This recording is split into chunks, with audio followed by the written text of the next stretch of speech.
Hello everybody, welcome back to Killer Film Reviews. Today we are reviewing the film Polar Express, which is directed by Robert Zemeckis and stars Tom Hanks as the hero boy, Chris Coppola as Toothless Boy, Michael Jeter as Smokey, may he rest in peace, Leslie Zemeckis as Sister Sarah, Eddie Deason as Know-It-All voice, Nona Gay as Hero Girl voice, Peter Scolari as Billy Lonely Boy, Brendan King as Pastry Chef, Shelley as Waiter. That we got a lot of folks in here, but we covered the basics. So without further ado, let's talk about Polar Express. So, it's a movie it's a classic Christmas. It's a classic Christmas movie in many homes around the time of the holidays.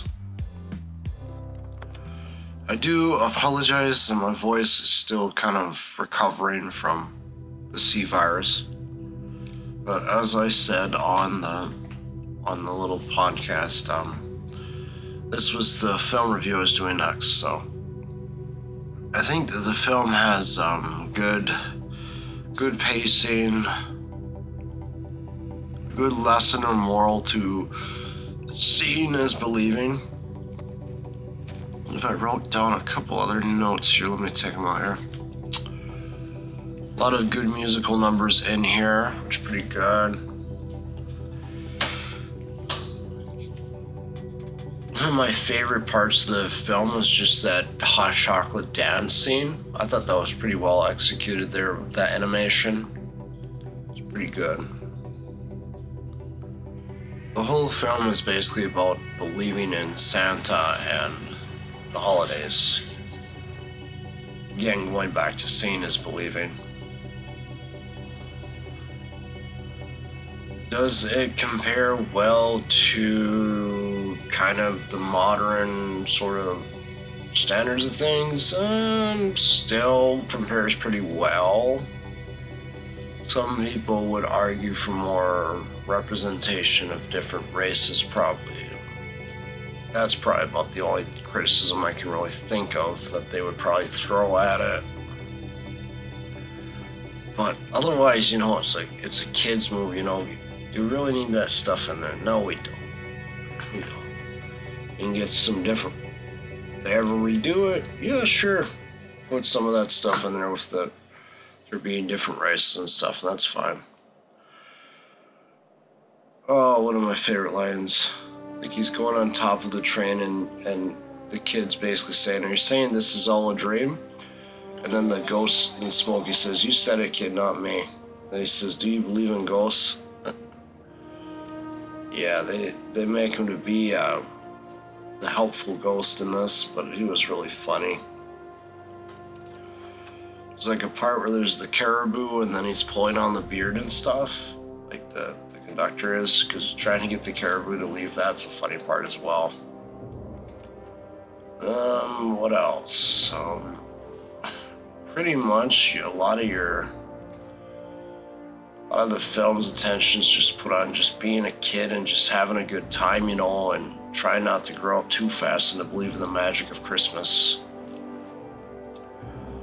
I would have probably had this out probably a week or so ago if I hadn't been feeling so under the weather.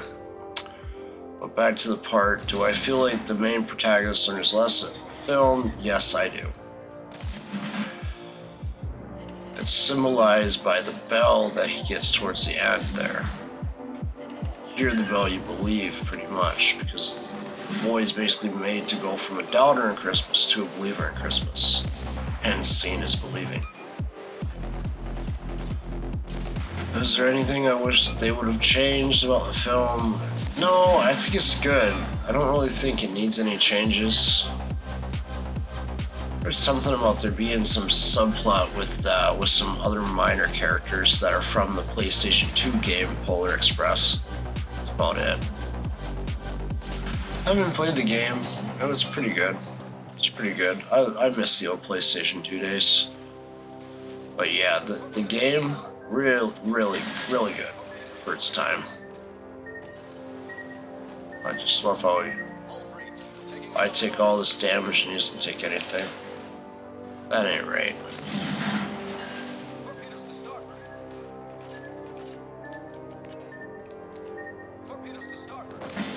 Yeah, he got me.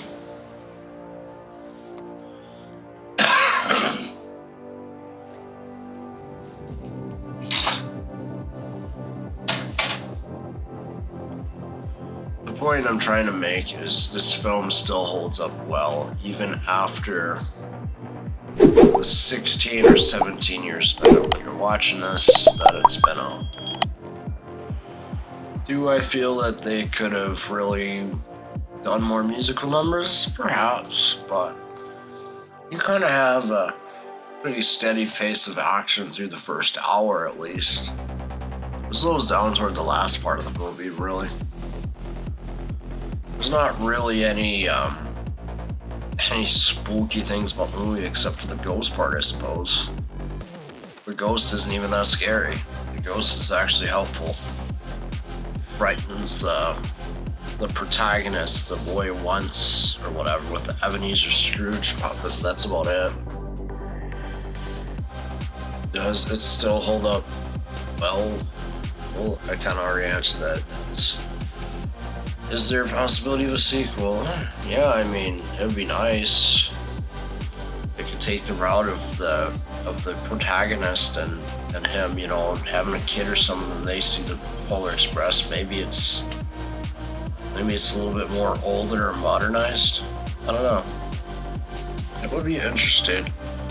There's been a lot of fan-made trailers and stuff trying to take things PG-13 and all that, and I'm just like, that ain't ever gonna happen. If they're ever gonna make a sequel, it's gonna stay G, maybe go PG at most, and that's it.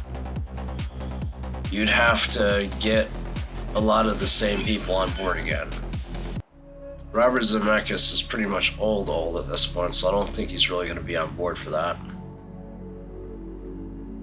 We can keep bugging him for Back to the Future Part 4 already, and he's not going to do that, but I still see a Polar Express 2 happening before Back to the Future Part 4, unfortunately.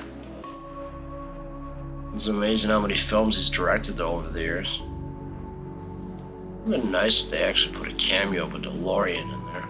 That would have been interesting. Just have Doc Brown flying randomly in there. Jeez. What do I give it? I think I still give this like a solid 8 out of 10. Just as an adult. As a kid, you know, obviously would have been 10 out of 10 when I'm an adult. So it's like singing songs kind of gets a little bit repetitive over time, but as an adult, just 8 out of 10 for me. Nothing against the film, but it is a little bit dated, and it does take a little bit of time to get to certain parts. Do I believe it fulfills its lesson in teaching about Christmas? Yeah, it does.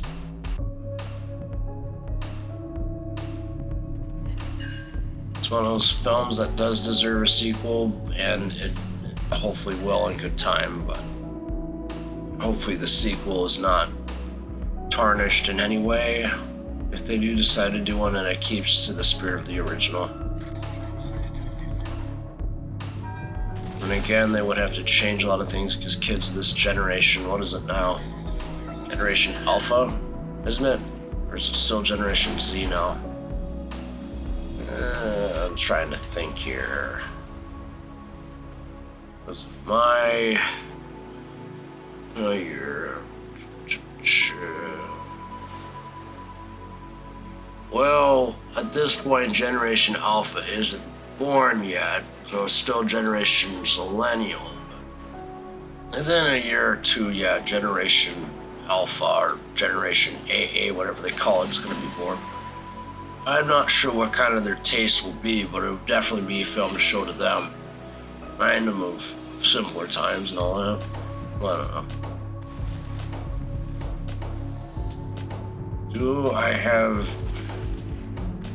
How do I think this will fare for Zillennials? I think they'll be fine with it. Granted, I'm on the cusp of being a millennial, but I'm actually the first year of Zillennial. So that's fun. I'm sure they could get the film. And I think it would make, like, younger kids just appreciate the times before smartphones existed, in a way. I don't know if that makes any sense, but yeah. When I grew up, it was probably the last couple of years before smartphones were really prominent. Smartphones became prominent in like my middle school and high school years, but my childhood, no smartphones, which was probably a blessing if you think about it. But smartphones are giving kids shorter attention spans. We've had things in recent years, we've had the TikTok and we've had shorts. It's all right, I'm adapting. At first I was a little bit annoyed by the changes, but we're definitely in different times compared to 2004, because that was 3 years before the first iPhone was even announced or released. We are in different times.